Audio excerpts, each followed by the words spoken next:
नमस्कार मित्रांनो, मी डॉक्टर मनीषा।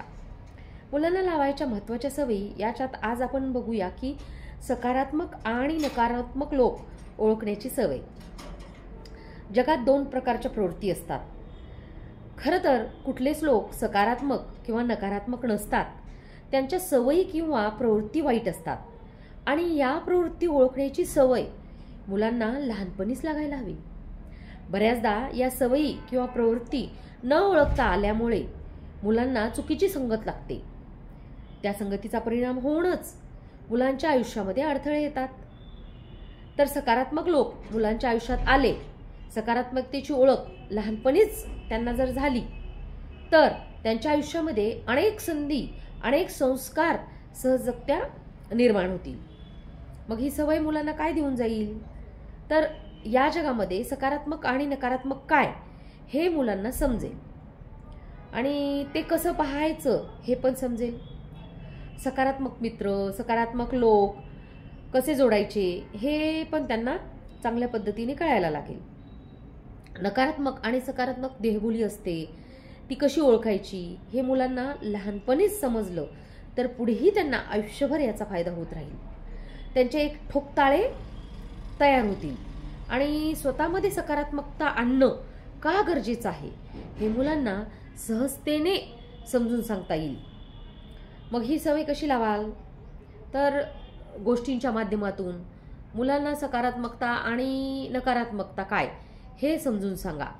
मग त्यासाठी राम रावण, कृष्ण कंस किंवा सिनेमातले नायक खलनायक याचा आधार घेऊन सहजतेने मुलांना सकारात्मक किंवा नकारात्मक काय आहे ते सांगता येतं। रामाला लोक पूजनीय का मानतात तर रावणाला वाईट का म्हणतात हेही मुलांना शब्दातून सांगा। प्रत्येक सिनेमाच्या शेवटी खलनायकाचा अस्त होतो तर नायकाला मात्र लोक डोक्यावर घेतात। मग नायकाचं काम करणाऱ्या कलाकारांना महत्त्व असतं हे मुलांना आपोआपच समजून येईल।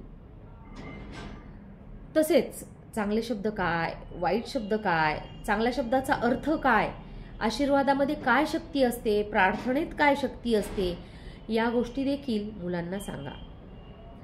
चांगले स्पर्श कसे असतात, कोणी डोक्यावर हात ठेवलं म्हणजे चांगला स्पर्श म्हणजे आशीर्वाद, त्याचप्रमाणे शरीराला नको त्या भागाला कोणी स्पर्श केला तर तो स्पर्श वाईट स्पर्श। त्यावेळेला काय करायचं किंवा जोरात ओरडायचं या गोष्टी मुलांना निक्षून सांगा। गुड टच आणि बॅड टच हे प्रत्येक पॅरेंट्सनी आणि सोबतच टीचर्सनी मुलांना मुलींना खूप चांगल्या पद्धतीने लहानपणापासूनच समजून सांगायला हवं आणि यामुळे पुढेही किशोरवयीन वयामध्ये सुद्धा याचा त्यांना नक्कीच फायदा होईल। चांगल्या शब्दाचे, चांगल्या देहबोलीचे काय परिणाम होतात, जीवनात चांगल्या शब्दामुळे किंवा चांगल्या लोकांमुळे सकारात्मकता कशी येते हे मुलांना चांगले लोक दाखवून, सकारात्मक लोक दाखवून त्यांच्या अनुभवातून हे सगळं त्यांना समजून सांगा। मग त्यांचे पण त्या बाबतीतचे ऑटोमॅटिकली ठोकताळे फिक्स होतील, त्यांनाही सगळ्या गोष्टी मग कळत जातील। मग यावर तज्ज्ञाचं, पुस्तकाचं मार्गदर्शन ही मुलांना घेता येईल। धन्यवाद।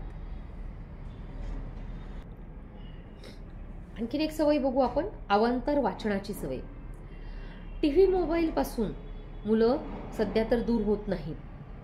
टीव्ही मोबाईल जर त्यांना भेटला ना तर ती हालत पण नाही आणि बऱ्याच पालकांची ही तक्रार पण असते। मग मुलांना मैदानात जाऊन खेळ खेळणे, अवांतर वाचणं याची सवय नसल्यामुळे मग ते मोबाईलमध्ये गुंतून राहतात। खरं तर याच्यामागे उत्तेजना हेच कारण आहे। एकदा का वाचायची सवय लागली, वाचायची गोडी लागली तर मुलं तासनतास डोकं वर काढत नाहीत। मग अशा मुलांना नवीन वाचलं नाही तर करमत नाही। एखादं व्यसन लागल्यासारखं वाचणारे लोक आपण आजूबाजूला पाहतो। याचं कारण लहानपणापासून त्यांना असलेली वाचनाची सवय। मग ही सवय मुलांना काय देऊन जाते तर मुलांमध्ये ज्ञान समृद्धी ही वाचन रूपाने सहज येईल। मुलं विचारी होतीलच, त्याचबरोबर वाचनाच्या गोडीबरोबर त्यांना कुठल्याही विषयाचा अभ्यास करण्याची देखील सवय सहजतेने लागेल. आणि वाचनाशी प्रेम होणं म्हणजेच पुस्तकाशी प्रेम होणं, पुस्तकाशी प्रेम होणं म्हणजेच शिकण्याशी प्रेम होणं. ज्या मुलांना वाचनाची सवय असते त्यांना आपोआपच साहित्याची ओळख होते. मग साहित्याबरोबर अनेक वेगवेगळ्या लेखकांची ओळख होते. त्यांना लेखनाची आणि लेखनाची सुद्धा ओळख होते, लेखन शैलीची ओळख होते. मग आणि अशा मुलांमध्ये लेखक व्हायची क्षमता लहानपणीच तयार होते. आणि जे मुलं वाचन करतात त्यांचा सर्वांगीण विकास होतो. त्यांना वाचनामुळे भरपूर त्यांच्यामध्ये ज्ञान आत्मसात होते आणि त्यामुळे लिखाणाची सवय पण त्यांना लहानपणीच लागते. कारण लेखनशैली वाचनशैलीमुळे लेखनशैली आपोआपच विकसित होते. आणि त्याचबरोबर बोलण्याची, भाषणाची ही सुद्धा सवय लागते. कारण नॉलेज असेल तर ॲटोमॅटिकली त्याबाबत तो जरी नेता नाही किंवा वक्तृत्व करणारा तो व्यक्ती नाही आहे भाषण करणारा, तरीही ज्ञान असल्यामुळे, नॉलेज असल्यामुळे तो एकदम चांगल्या पद्धतीने बोलू शकतो. आणि त्यातून तो कॉन्सन्ट्रेशन पण त्याचं चांगलं वाढतं. सगळ्यांमध्ये मिक्स होणं, सगळ्या लोकांचा अभ्यास त्याचा चांगला होतो. सगळ्या लोकांना कसं समजून घ्यायचंय यातनं त्यांची वाचनामुळे वैचारिकतासुद्धा खूप जास्त प्रमाणात डेव्हलप होते. जे लोक वाचन करतात ती हायली वैचारिक असतात आणि हायली मॅच्युअरसुद्धा असतात. त्यामुळं वाचन ही प्रचंड सगळ्यात खूप छान अशी ही सवय आहे. तर प्रत्येक पालकाने मुलांना वाचण्यासाठी नक्कीच प्रवृत्त करावं. रोज कमीत कमी 2 पेज, कमीत कमी 10 पेज खरं तर, पण कमीत कमी 2 पेज सकाळी संध्याकाळी जेव्हा वेळ भेटेल तेव्हा, आणि 2 पेज वाचणे आणि 2 पेज लिहिणे ही सवय त्यांना अतिशय आयुष्यभर उपयुक्त असलेली सवय आहे. आणि ही पालकांनी कंपल्सरी मुलांना लावायलाच हवी. आणि त्याच्यासाठी स्वतःसुद्धा पालकांनी वाचन करावं. इतरत्र वाचनाची लायब्ररीज वगैरे असतात, आठवड्यातनं पुस्तकं 3 वगैरे असे ते वाचायलाही देतात. तर वैचारिक वाचन शक्यतो त्यांना जास्त करायला लावावं, कथा कादंबऱ्या वगैरे यापेक्षा. मग ही सवय कशी लावायची तर मुलांच्या वयानुसार त्याच्यासाठी वेगवेगळी पुस्तकं असतात. लहानपणी त्यांना चित्राची, गोष्टीची, कवितांची, छोट्या छोट्या विषयांची असं त्यांना द्यावी. आणि जसं जसं वय वाढत जातील तसं तसं पुस्तकांची लेवलही त्यांना आपण वाढवत जावी. आणि लहान मुलांना जर समजा ती पुस्तकं वाचता येत नाहीत किंवा अवघड जाते तर पालकांनी त्या गोष्टी वाचून दाखवाव्या. मग ॲटोमॅटिकली त्या मुलामध्ये पुस्तकाची आवड निर्माण होते. अगदी 6-7 महिन्याच्या मुलाला सुद्धा आपण फ्रूट्स, व्हेजिटेबल, ॲनिमल्स वगैरे अशी जी पुस्तकं असतात त्यांच्यासमोर नेऊन अशी दाखवून त्यांना ही वाचून दाखवली की ॲटोमॅटिकली काही दिवसानंतर त्यांना ती सवय लागून जाते. आणि मग जसं जसं मोठे होतील तसं तसं त्यांचं वैचारिक वाचन वाढवण्यामध्ये आपला पण कल असावा. जसं आपण हॉटेलमध्ये, मॉलमध्ये, थिएटरमध्ये जातो तसंच मुलांना पुस्तकाच्या दुकानात घेऊन जाणं तितकंच महत्त्वाचं आहे. आणि मुलांना पुस्तकाच्या दुकानात घेऊन जाणं, लायब्ररीमध्ये घेऊन जाणं आणि पुस्तकाची आणि वाचनाची सवय त्यांना लावणं कसं अत्यंत गरजेचं आहे आणि ती किती उपयोगाची आहे हे पण त्यांना समजून सांगणं. सोसायटीमध्ये किंवा लायब्ररीमध्ये सुटीमध्ये सगळ्यात जास्त जो वाचेल त्याला बक्षीस देणे, वेगवेगळ्या स्पर्धा आयोजित करणे आणि मुलं तासनतास बसून पुस्तकं वाचतात मग. आणि मग ते त्यांच्या नोट्ससुद्धा काढतात, त्यावर बोलतात देखील. ही सवय मला पण माझ्या वडिलांनी लहानपणीच लावून दिली होती.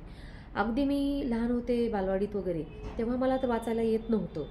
बालवाडीत फक्त अ वगैरे ब ABCD वगैरे आपण हे शिकायचो, आई वगैरे. पण मग मी ती पुस्तकं सगळी गोळा करायची, ती लावायची त्याच्या हाईटनुसार, त्याच्या जाडीनुसार आणि ती बघणं वगैरे. मग हळूहळू हळूहळू ते करता करता माझ्या वडिलांना सवय होती की कंपल्सरी झोपताना ते पुस्तक वाचूनच झोपायचे. मग त्यातनं पण मला पण ती हळूहळू डेव्हलप झाली आणि मग हळू मी ती वाचायची. मग सवयच लागून जाते की आपल्याला वाचण्याची आवड निर्माण होऊन जाते.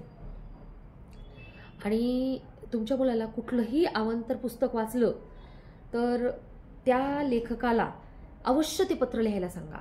की ते पुस्तक कसं वाटलं वगैरे. मी पण हे लहानपणी नेहमी करायचे. आणि प्लस त्या पुस्तकं वाचल्यानंतर त्याच्यातल्या त्या जेवढं जे वाचलं त्याच्यात फक्त ते अंडरलाईन करणं, मग त्याच्यात त्या नोट्स काढून ठेवणं.